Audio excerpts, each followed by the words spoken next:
Bem, pessoal, sejam todos muito bem-vindos, é sempre uma alegria encontrá-los. Luiz, Antônio Vitor, Mariana, Ana, Sandra. Nós hoje vamos começar a conversar, Milena, seja bem-vinda também, sobre a nossa última unidade, né? Nós vamos hoje e terça-feira conversar sobre o nosso último tema, que é o estudo das ações de impugnação, habeas corpus, mandado de segurança e revisão criminal. Na próxima quinta-feira, como já falei mais de uma vez, nós faremos uma revisão e aí vocês estão livres até a hora da prova. Queridos, nós conversamos há algumas semanas atrás sobre a chamada teoria geral dos recursos. Tem algumas semanas que nós estamos estudando aqui os recursos no processo penal.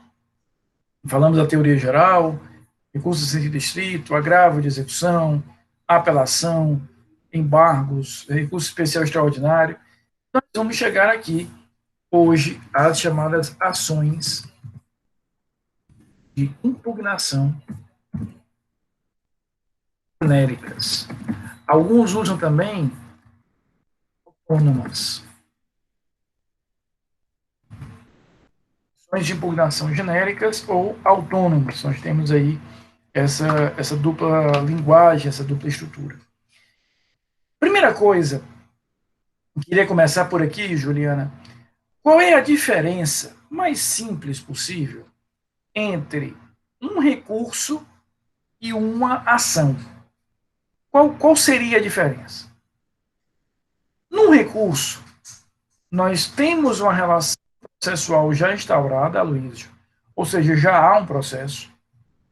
Tem uma decisão ali naquele processo que eu não concordo, uma decisão que eu entendo que não é correta, uma decisão que não me parece adequada, uma decisão que me parece equivocada, e eu lanço mão para recorrer e, com isso, utilizar efetivamente o recurso como um meio para revisitar, rediscutir, reapreciar aquela determinada matéria.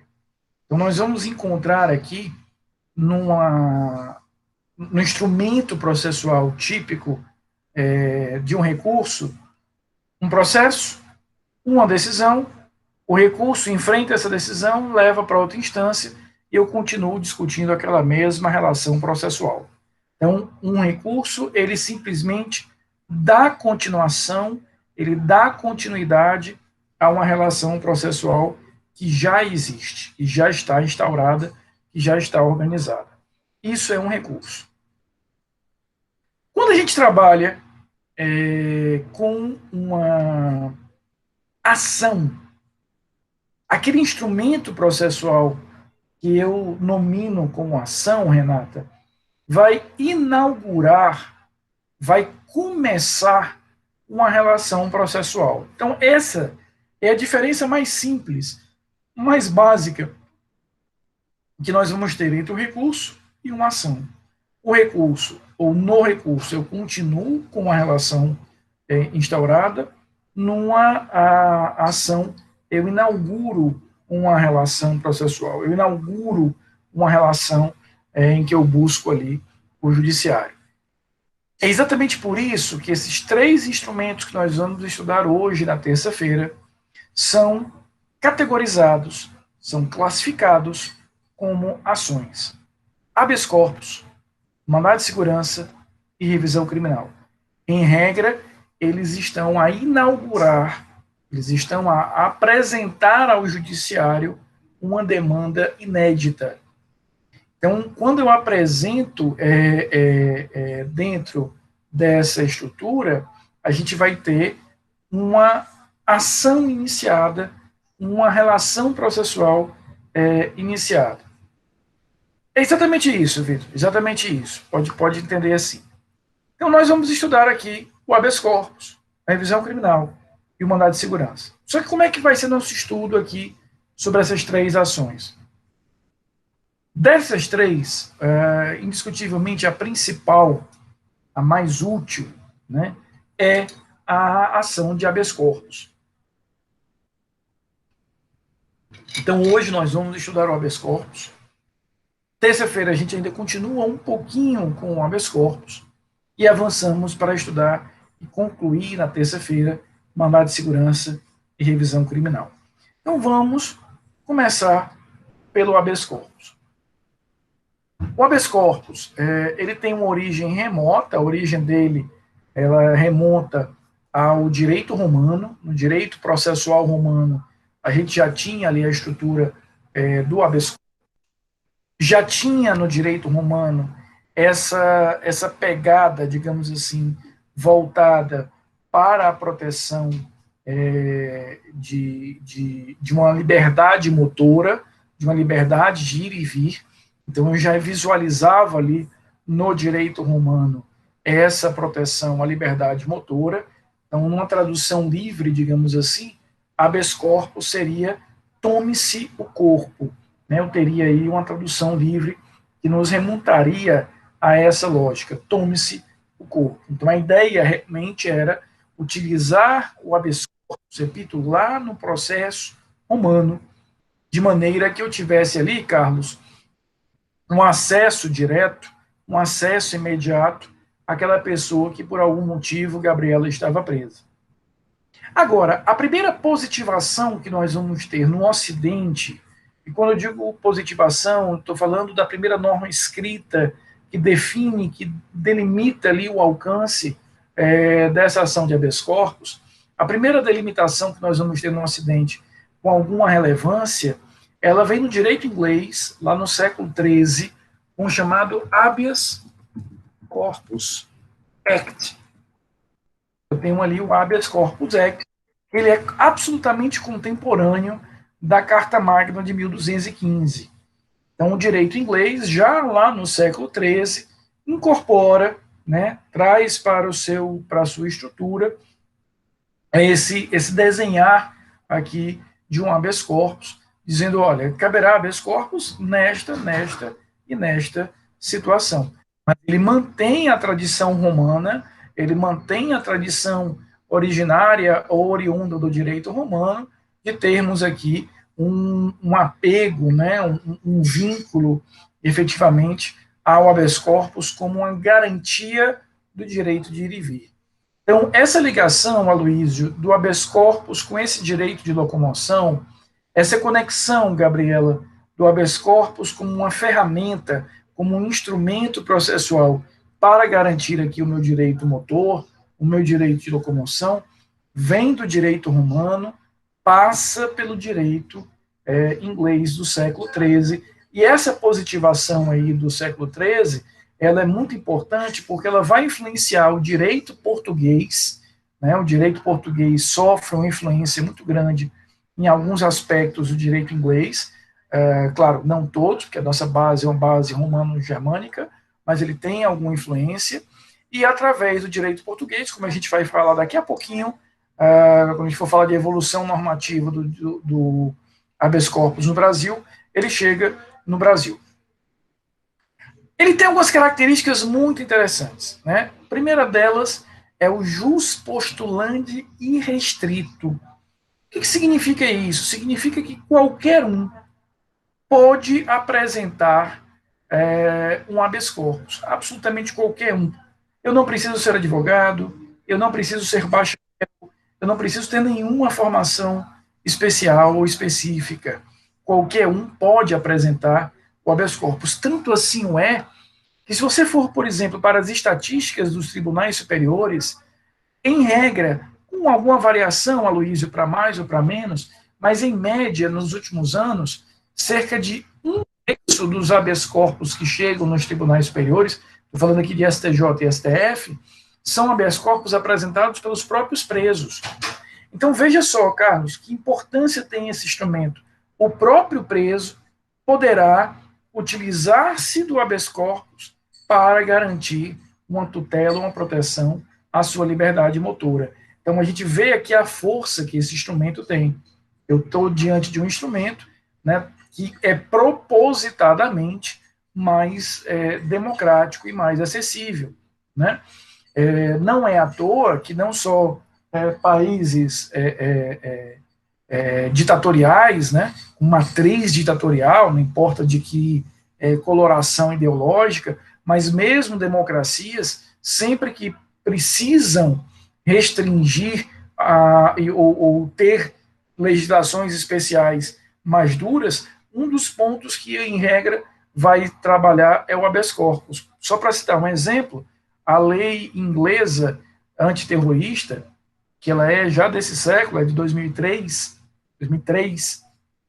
ela diz que no caso de acusação de ato terrorista ou mesmo suspeita de envolvimento em ações terroristas, né, a gente vai ter... Pessoal, só um minutinho, por favor, só um minutinho.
Voltamos, desculpa, é só porque era uma urgênciazinha urgente mesmo.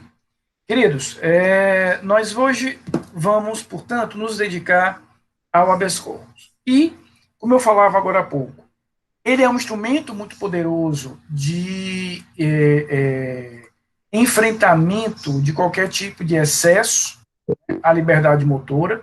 Não é à toa que ele possui essa característica do chamado jus postulandi irrestrito, né? E aí a gente vai trabalhar essencialmente com isso, no sentido de que qualquer um pode apresentar, até mesmo em causa própria, a estrutura jurídica, não precisa com todas as formalidades, já que ele tem uma informalidade na sua interposição, mas ele vai ter a possibilidade de, em causa própria, apresentar aquele habeas corpus. Então, essas duas características, ser um instrumento processual cujo jus postulandi é irrestrito, e ter, efetivamente, uma maior flexibilidade ou maior informalidade na interposição, representa, né, dentro desse elemento, uma própria, exclusiva estrutura de garantia mais efetiva da liberdade. Não é à toa, como eu falava agora há pouco, que mesmo em democracias, mesmo em direitos democráticos, como um direito inglês, quando ele precisou, Aloísio, de alguma maneira restringir ali, por força de uma situação, de uma legislação mais dura, que é a legislação antiterror, ele limitou, como uma das primeiras medidas, o uso do habeas corpus. Então a gente vai perceber que não só em governos autocráticos, ditatoriais, mas mesmo em governos de inspiração democrática, acontece em alguns momentos a restrição da liberdade, a necessidade de restrição mais intensa da liberdade e, em contrapartida, a restrição do uso do habeas corpus. Sobre a evolução normativa, eu vou tratar daqui a pouco. Sobre a questão do uso do habeas corpus para trancamento da ação penal. Trancamento, Saulo, significa matar, liquidar, encerrar efetivamente a ação penal. Então, quando a gente fala em trancamento da ação penal, nós estamos nos referindo a uma lógica de que aquela ação penal, Gabriela, contém uma ilegalidade. Essa ilegalidade pode ser porque o juízo é incompetente, porque aquele fato não é criminoso, porque aquele fato já foi julgado num outro processo. Pode ser porque, de alguma maneira, eu tenho ali, efetivamente, uma ausência absoluta de provas que justificaria aquele determinado processo. Então, se aquele processo ele é ilegal, eu corro o risco de sofrer uma prisão ilegal. Por quê? Porque se a pena de prisão vier daquele processo, do ilegal eu só posso produzir um efeito ilegal. Então eu tenho efetivamente aquela estrutura da ilegalidade caminhando para a ilegalidade. Então eu tenho necessariamente essa lógica. Então qual é o raciocínio aqui? Eu não vou esperar, Aloísio, que esse processo acabe, venha a condenação, eu sofra uma prisão ilegal para que eu possa tomar uma providência. Não. Se está configurado, se está claro, se é evidente que aquele processo ele é ilegal, insisto, nesses casos muito extremos, o fato é atípico, eu já fui julgado, processado por esse fato em outro processo, há uma incompetência absoluta em relação àquele determinado feito. Então, nesse caso, eu poderia utilizar o habeas corpus para liquidar, matar, encerrar aquele determinado processo. Qual é a justificativa? Esta, eu não vou esperar que amanhã essa determinada condenação venha para só então tomar uma providência. Então, quando a gente fala de uso do habeas corpus para trancamento da ação, a base é essa.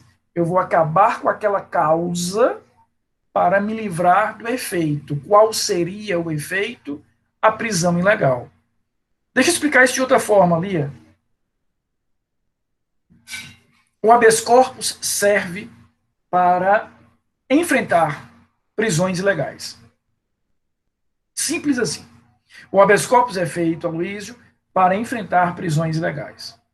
Quer eu já esteja preso, a gente vai falar de habeas corpus liberatório, quer eu corra o risco de ser preso ilegalmente, a gente vai falar de habeas corpus preventivo. Então, quando eu utilizo o habeas corpus para trancar a ação penal, traduza trancar, Aline, como matar, como liquidar, como encerrar aquela ação penal.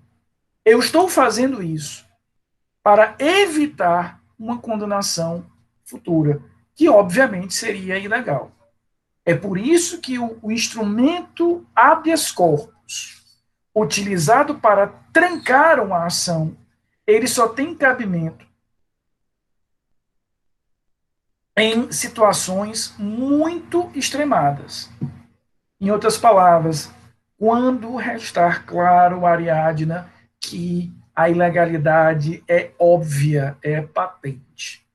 Então, eu mato o processo, tranco o processo através do habeas corpus, para meio, para conduzir efetivamente a um resultado que é o resultado ação, e mato a ação para conduzir a um resultado que é não ter risco de prisão ilegal. Agora, é um uso bastante específico do habeas corpus, Lucas, não é regular, até porque, repito, Ana, precisa ter uma claridade muito grande da ilegalidade em relação àquela ação penal. É possível, né, o habeas corpus ele admite o uso de medidas cautelares, de medidas liminares.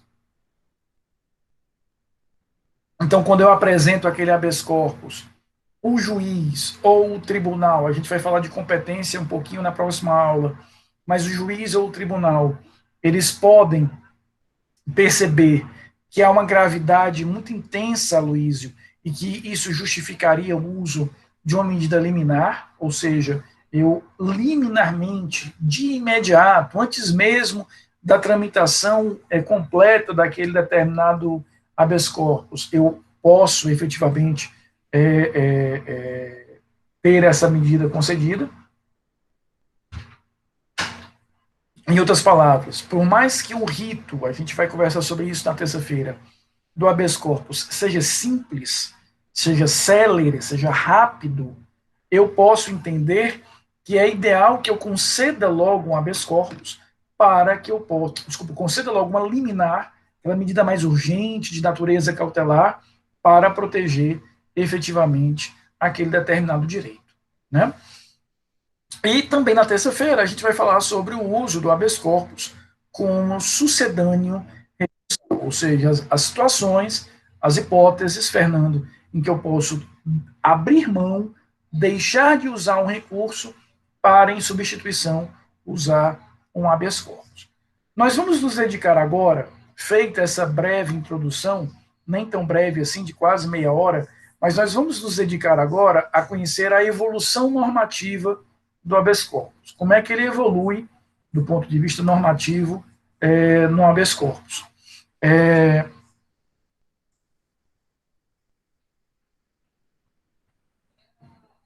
O Vitor pergunta o seguinte: então não se tem efeito suspensivo, e sim o fim do processo. Exato, Vitor. Quando você usa o habeas corpus para fins de trancamento, né, você está liquidando mesmo o processo. Você não vai apenas suspendê-lo. Você até pode, Vitor, veja só, com um pedido liminar, ou seja, um pedido provisório, dizer, tribunal, esse meu habeas corpus é para trancar a ação penal lá na quarta vara criminal. Então, Tribunal de Justiça, o que eu quero desse habeas corpus é matar essa ação penal na quarta vara criminal. Esse é o meu objetivo. Mas vamos fazer o seguinte, tribunal, enquanto o senhor processa o habeas corpus, enquanto o habeas corpus está sendo processado aqui no tribunal, suspenda a ação em primeiro grau. Então, você pode, no habeas corpus, olha só, Vitor, pedir a concessão de uma medida liminar para que eu suspenda o processo, mas apenas provisoriamente, enquanto o tribunal julga o habeas corpus. O pedido principal, o pedido final do HC é efetivamente matar, liquidar a ação penal. Mas você pode, eventualmente, com uma medida liminar, pedir ao tribunal a suspensão daquele determinado processo de primeiro grau, enquanto o mérito do habeas corpus não é julgado pelo próprio tribunal. Tá? E o Raul... Uma medida cautelar, né? Seria uma medida cautelar. Seria uma cautelar, exatamente. O Raul diz o seguinte: professor, já vi em muitos processos a pessoa ser presa em flagrante e depois ser solto. É porque não preencheu os requisitos dessa prisão.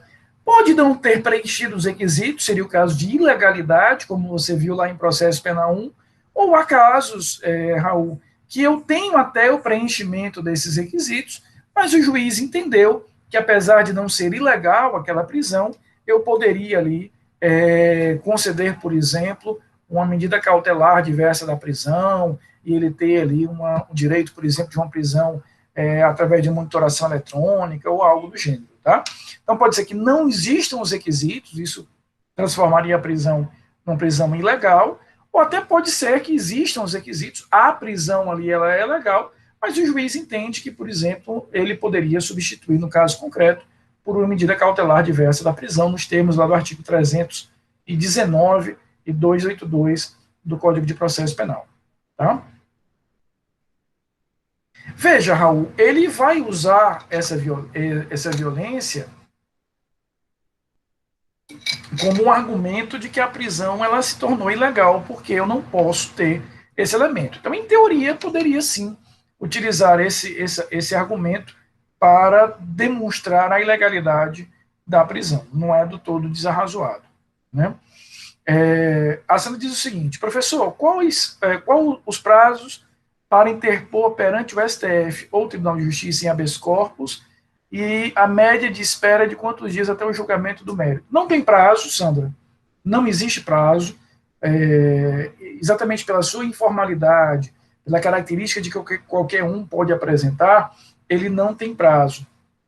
E, em média, ele, como a gente vai ver na próxima terça-feira, o rito é muito simples, é muito comum que ele seja julgado aí em torno de 1 mês, no máximo 2 meses. É um processo que tem uma tramitação muito simples, tá bom? Veja só, vamos agora avançar aqui para conhecer como é que se deu, Aloysio e Paloma, a evolução da norma, a evolução normativa do habeas corpus no Brasil. Eu queria começar ali, ainda no Brasil colônia, destacando aqui um decreto real de 23 de maio de 1821, né? Já aí quase 200 anos, né? Agora já no final de semana a gente teria aí 200 anos, por coincidência. E esse decreto diz o seguinte, ou dizia o seguinte, repito, ainda no Brasil colônia: todo cidadão que entender que ele ou outro sofra uma prisão ou constrangimento ilegal em sua liberdade, tem direito de pedir uma ordem de habeas corpus a seu favor. Então a gente percebe aqui, primeiro eu queria destacar, apenas por curiosidade, o uso da palavra cidadão. Veja, nós tínhamos tido a Revolução Francesa poucas décadas atrás, né?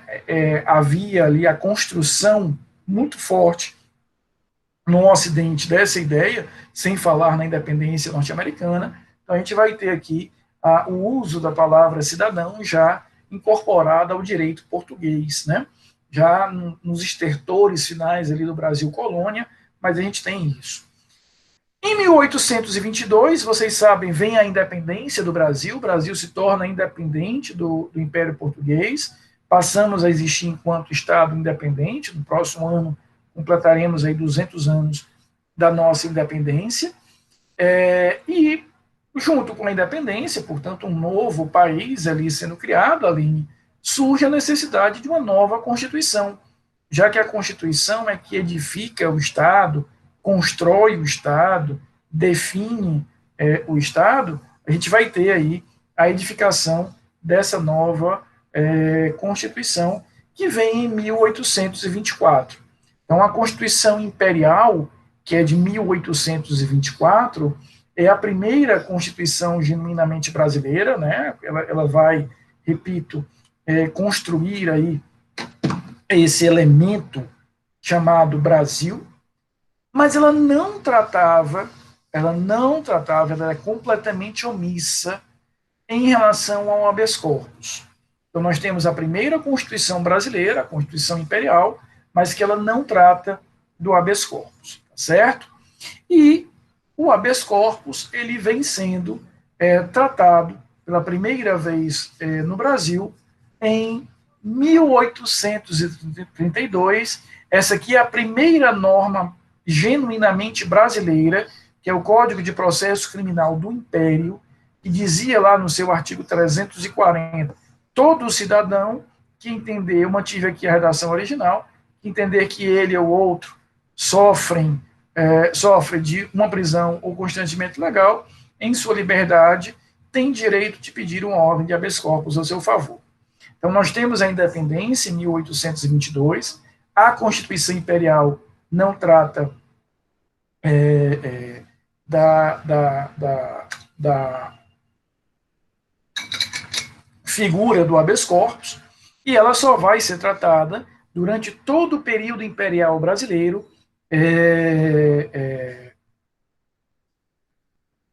Eu não entendi a pergunta, Raul.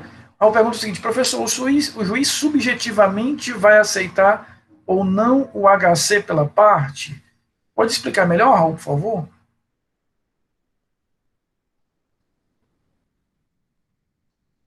Raul? Raul, quando você quiser, explica melhor. Eu realmente não entendi. Diga lá. Professor, bom dia. Tá me escutando? Tô ouvindo, pode falar. Raul?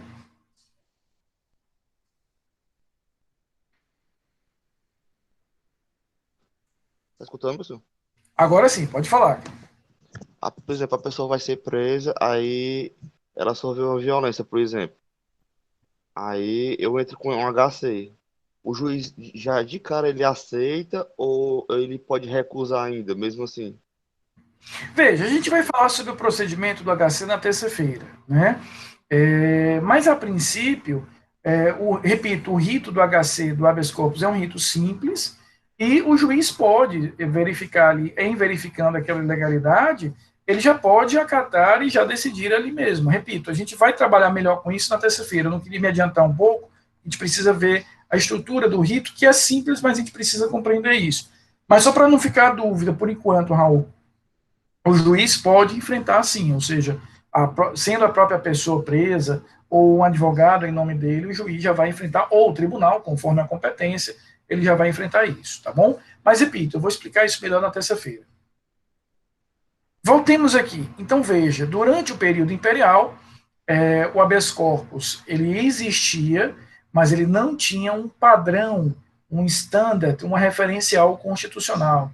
A referência dele, ela é infraconstitucional, especificamente no Código de Processo Criminal do Império, tá?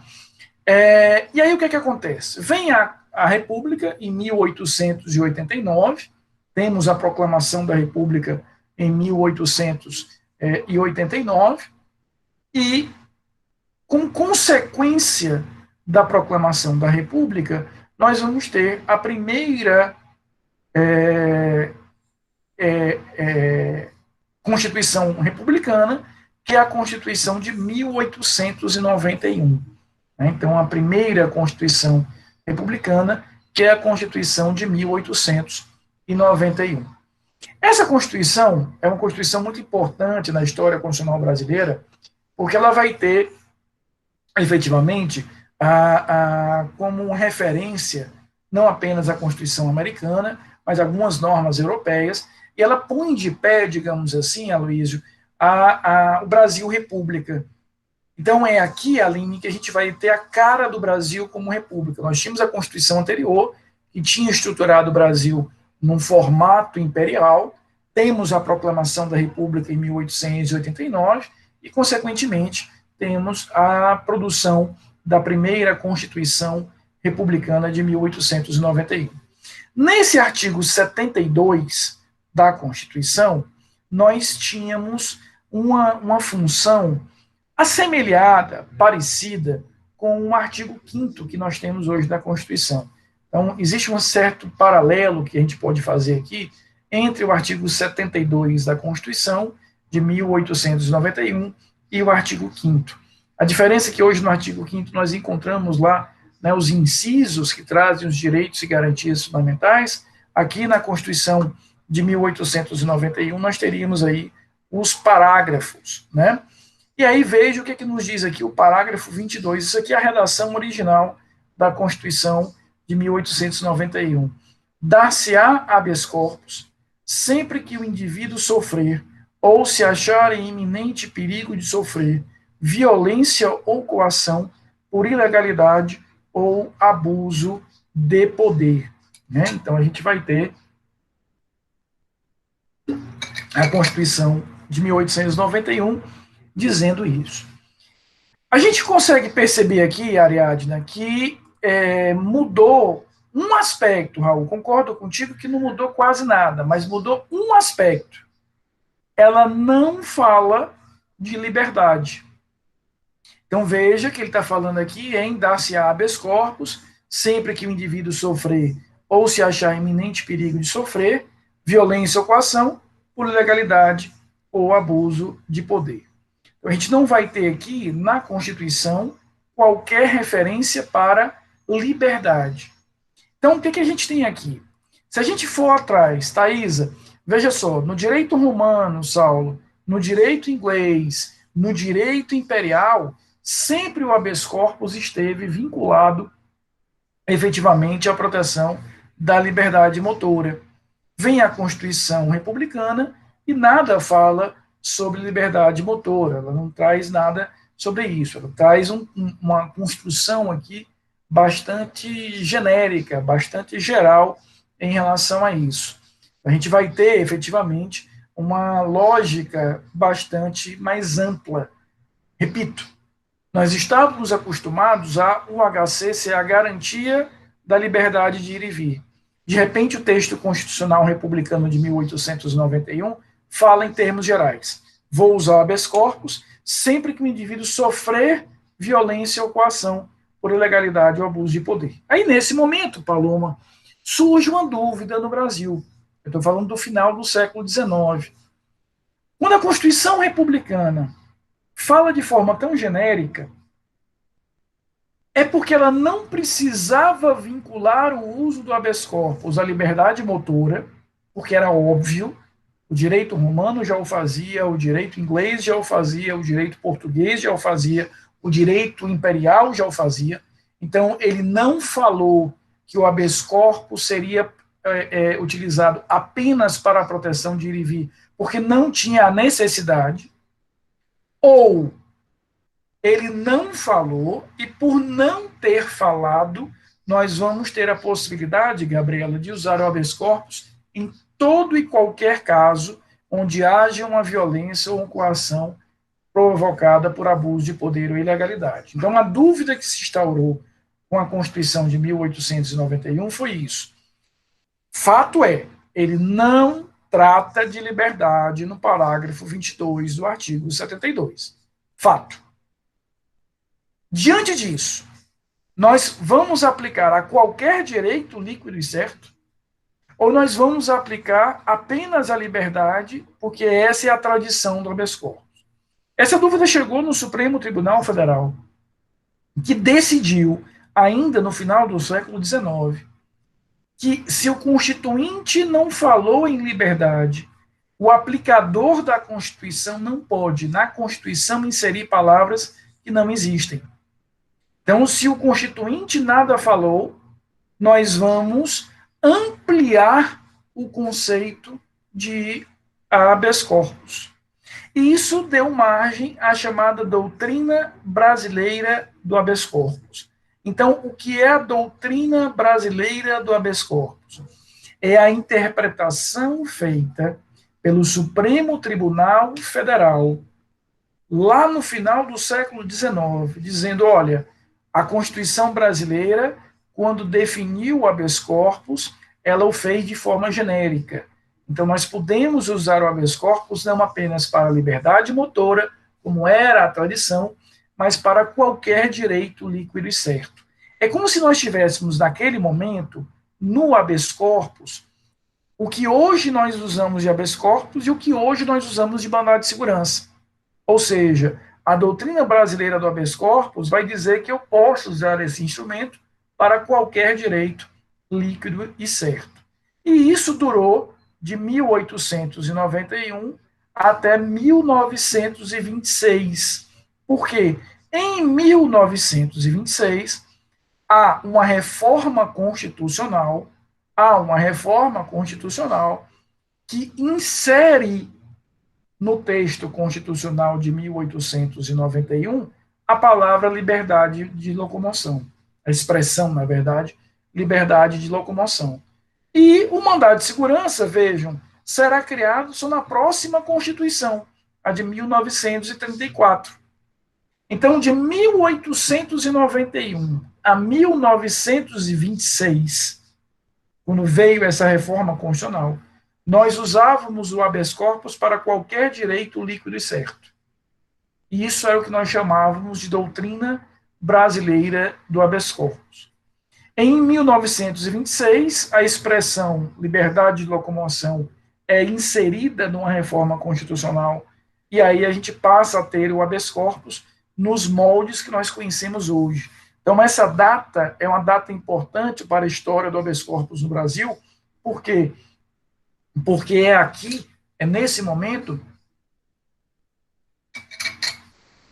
que nós vamos ter o habeas corpus na Constituição, com uso exclusivo na proteção da liberdade de locomoção.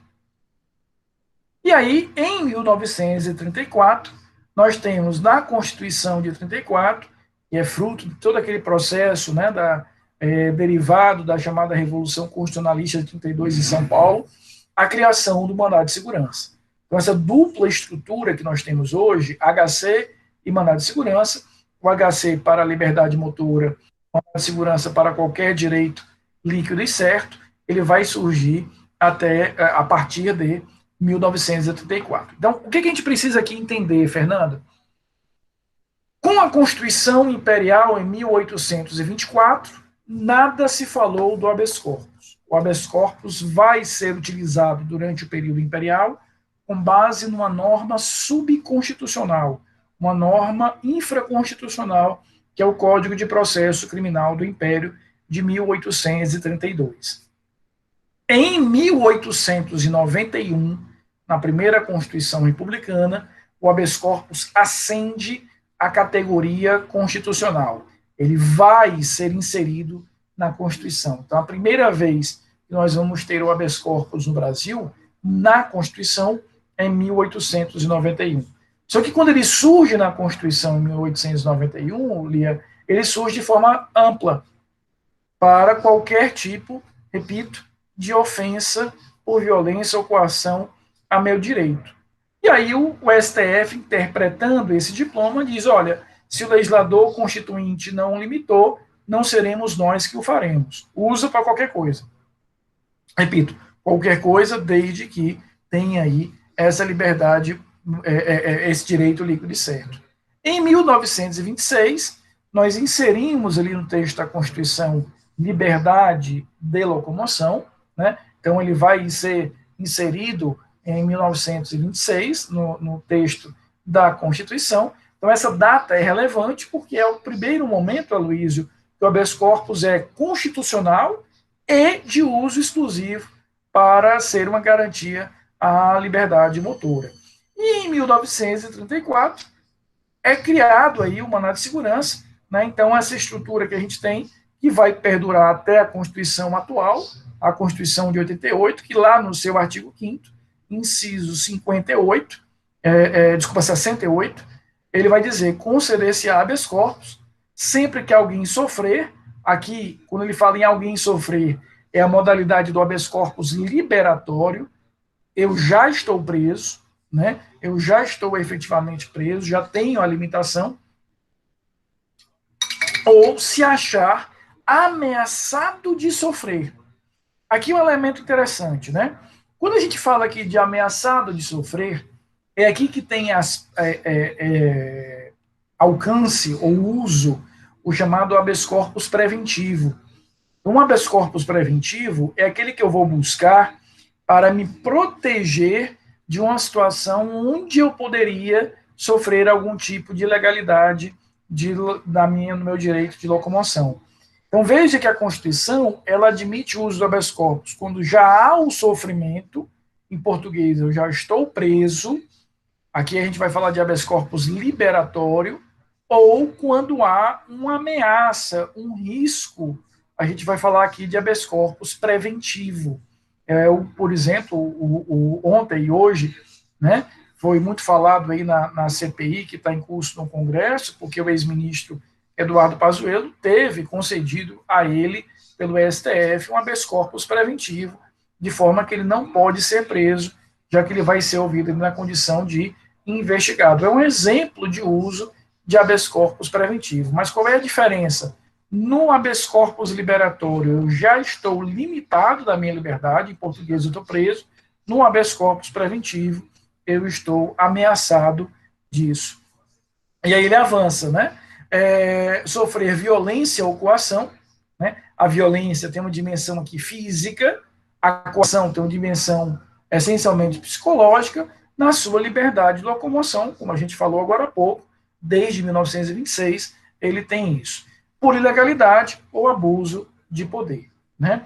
Raul pergunta o seguinte, esse direito líquido e certo do habeas corpus, nessa época, tinha que ter uma prova pré-constituída como o MS hoje? O habeas corpus, Raul, na verdade eu vou aproveitar a pergunta do Raul para avançar em algo que eu ia falar na terça-feira, mas já para ficar claro. O habeas corpus, o mandado de segurança e a revisão criminal, essas três ações, tanto o HC, quanto o mandado de segurança, quanto a revisão criminal, exigem hoje e sempre exigiram a chamada prova pré-constituída. Ou seja, no habeas corpus, no mandado de segurança e na revisão criminal, não adianta eu querer provar o meu direito durante a tramitação da ação.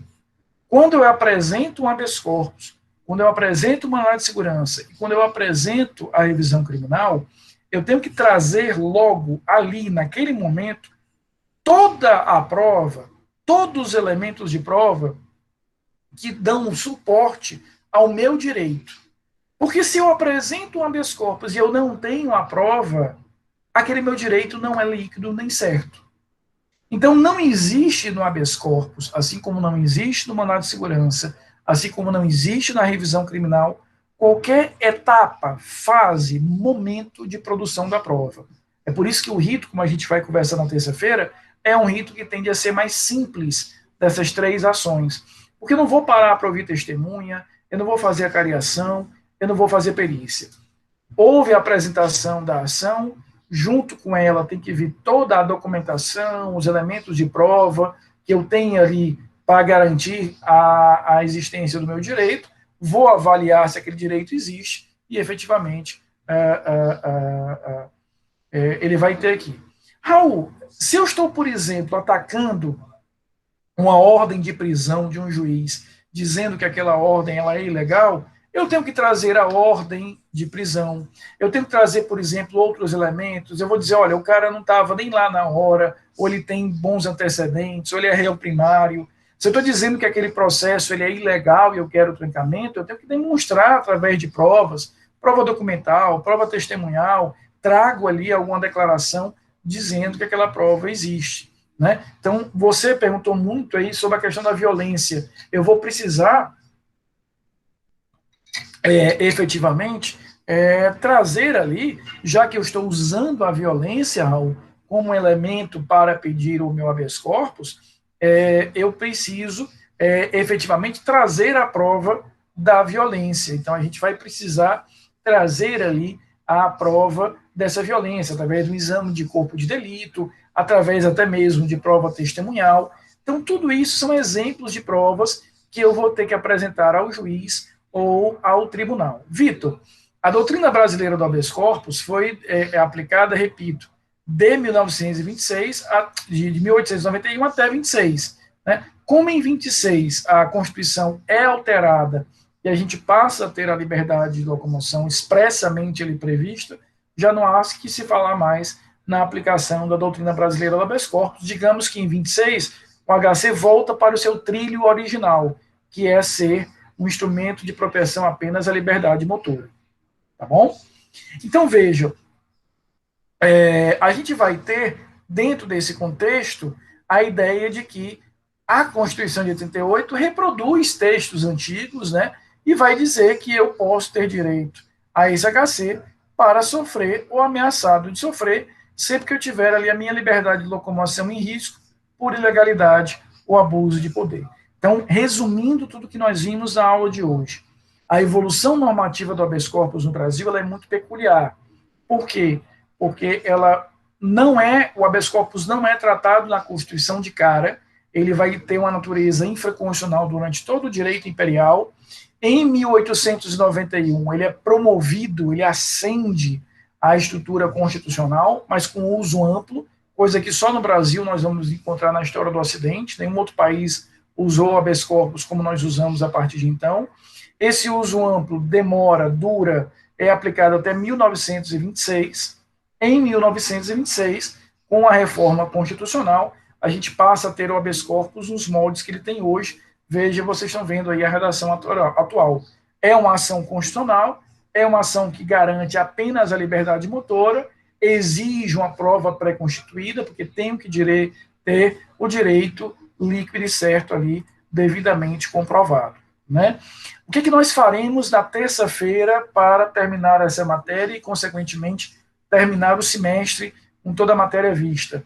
Nós vamos falar alguns aspectos mais práticos do habeas corpus, eu vou falar para vocês o rito, o roteiro, o procedimento do habeas corpus, e a gente vai falar do habeas corpus como substituto recursal, e vamos fazer um estudo comparativo do habeas corpus com o mandado de segurança. A gente vai ver como é que o habeas corpus e o mandado de segurança se comportam entre si, e vamos, para finalizar o estudo, falar da revisão criminal. Então, na próxima terça-feira, a gente termina a matéria de todo o semestre, estudando, repito, alguns detalhes finais sobre o habeas corpus, vamos fazer um estudo comparativo do habeas corpus com o mandado de segurança, e vamos falar da revisão criminal. E na quinta-feira, aí faremos uma revisão, e com isso vocês estão liberados das aulas, com a pendência apenas da prova no dia 10 de junho. Em qualquer fase, Raul, basta que eu possa provar ali aquela ilegalidade, mas em qualquer fase do processo eu terei isso. Tá bom?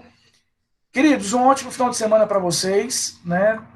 Fiquem bem, se cuidem, a gente se encontra